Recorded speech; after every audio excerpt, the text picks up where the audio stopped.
सोढ़ुआना में चंदन भैया तू सुनी हो तू तो मगहिया बाबू हो मजा सोढ़ुआना में बा मजा ससुरारी में मजा बा मजाक में बा मजा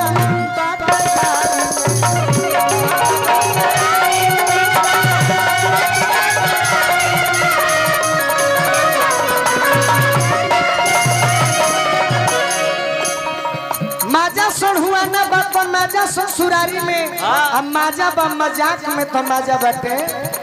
गाड़ी में कौन गाड़ी जौन आज फेसबुक को लोग दिलू ना जौन गाड़ी साली जीजा में होला देवरू भौजाई में होला तो में अलगे मजा बा ऐसे कहतनी नौजवान भाई लोग से जवन सुखा बाटे दी में हरिया जवन सुख चाहे प्यार चाहे इज्जत जवन प्यार दे दी घर के जौन बीबी प्यार दी जौन इज्जत दी अगर निमन बात लगी तो ताली लास्ट में बजा के हमरा के तेजे बैठा दे सबे जवन प्यार दे दी में हरिया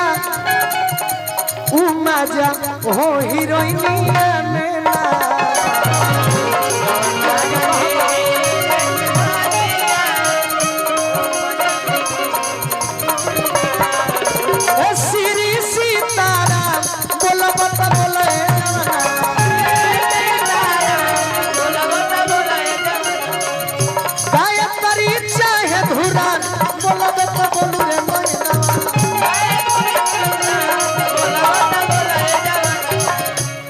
जेकर संस्कार जेकर व्यवहार जेकर सोच आ जेकर सिखावल गीत संगीत लेके आज हमरा सबके बीच में बानी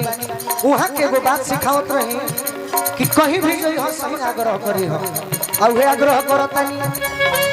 ऐसन सुंदर तनवा अरे ऐसन सुंदर तनवा से हरि बोल बोल हो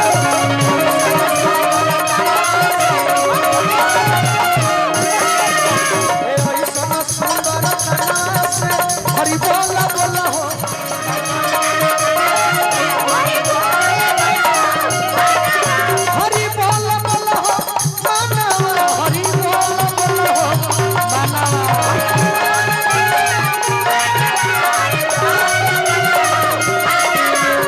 ऐसन सुंदर तना से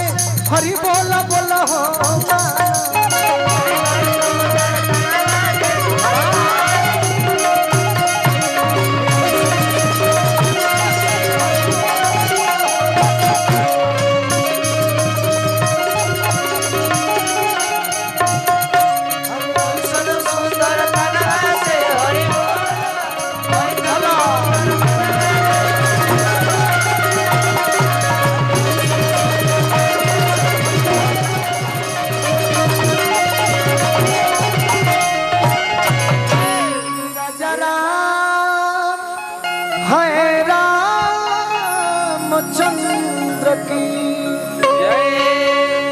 धन्यवाद गावे बोले में गलती जरूर हो जाला अगर गलती भइली तो क्षमा करो एगो आशीर्वाद दे धन्यवाद।